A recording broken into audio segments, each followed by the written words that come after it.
आज की ये खबर सिर्फ एक केस नहीं है, बल्कि उस सिस्टम पर सबसे बड़ा सवाल है जिस पर हम अपनी सुरक्षा का भरोसा करते हैं। तमिलनाडु के सतनकुला में एक पिता और बेटे की कस्टडी में मौत ने पूरे देश को झकझोर कर रख दिया था। आरोप पुलिस पर लगे, जांच हुई और अब इस मामले में बड़ा फैसला सामने आया है। लेकिन सबसे बड़ा सवाल अभी वही खड़ा है, आखिर उस रात थाने के अंदर क्या हुआ था? क्या ये सिर्फ एक कार्रवाई थी या फिर कानून की सीमा पार हो गई थी? आज हम आपको बताएंगे इस पूरे मामले की टाइमलाइन, जांच में क्या सामने आया और कोर्ट ने इस बारे में क्या कहा, बिल्कुल तथ्यों के साथ, बिना किसी भ्रामक या भड़काऊ जानकारी के। तो चलिए शुरू करते हैं। पुलिस की वर्दी जो सुरक्षा का प्रतीक होती है, क्या कभी डर का कारण भी बन सकती है? एक पिता, एक बेटा, दोनों को पुलिस थाने ले जाया गया और फिर जिंदा वापस नहीं लौटे। सवाल सिर्फ मौत का नहीं है, सवाल है कस्टडी में आखिर हुआ क्या था।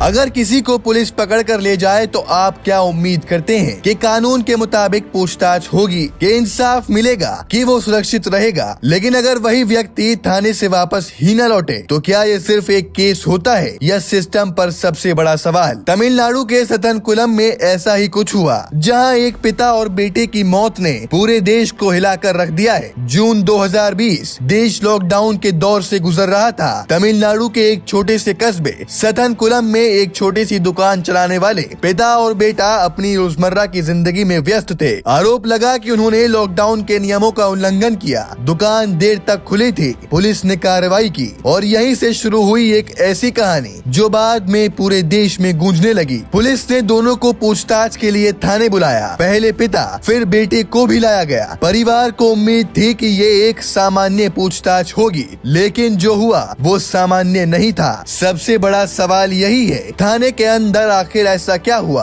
रिपोर्ट्स के मुताबिक दोनों के साथ मारपीट की गई। घंटों तक पूछताछ चली। शारीरिक प्रताड़ना के आरोप भी लगाए गए। कुछ गवाहों ने तो यहाँ तक दावा किया कि उनकी हालत बेहद खराब थी। दोनों को कोर्ट में पेश किया गया, लेकिन उस समय भी उनकी हालत गंभीर बताई गई। मेडिकल जांच हुई, लेकिन कई सवाल उठे। क्या मेडिकल जांच ठीक से हुई? क्या चोटों को नजरअंदाज किया गया? कुछ ही समय बाद दोनों की हालत बिगड़ने लगी। उन्हें अस्पताल में भर्ती कराया गया और फिर कुछ दिनों के भीतर पिता की मौत और फिर बेटे की भी मौत। ये खबर सामने आते ही पूरा मामला बदल गया। जैसे ही खबर फैली, सोशल मीडिया पर गुस्सा, लोगों ने न्याय की मांग की, मानवाधिकार संगठनों ने आवाज उठाई। ये मामला सिर्फ एक शहर का नहीं रहा, बल्कि राष्ट्रीय मुद्दा बन गया। पोस्टमार्टम रिपोर्ट ने कई गंभीर सवाल खड़े किए। शरीर पर चोट के निशान, आंतरिक चोटों के संकेत, अत्यधिक बल प्रयोग की आशंका। इन रिपोर्ट्स ने केस को और भी गंभीर बना दिया। मामले की गंभीरता को देखते हुए जांच केंद्रीय एजेंसी को सौंपी गई। सीबीआई जांच शुरू हुई। कई पुलिस कर्मियों से पूछताछ की गई और सबूत जुटाए जाने लगे। जांच के बाद 9 पुलिस कर्मियों पर आरोप लगाए गए, हत्या और प्रताड़ना के आरोप। ये एक बड़ा कदम था, क्योंकि इसमें खुद पुलिस पर ही कार्रवाई हो रही थी। कोर्ट में मामला चला, गवाह पेश किए गए, मेडिकल रिपोर्ट्स रखी गई, घटनाक्रम को जोड़ा गया, हर पहलू को ध्यान से देखा जाने लगा। आखिरकार कोर्ट ने अपना फैसला सुनाया। दोषी पुलिस कर्मियों को सजा, सख्त संदेश दिया गया। यह फैसला सिर्फ एक केस का नहीं था, बल्कि सिस्टम के लिए एक संकेत था। ये मामला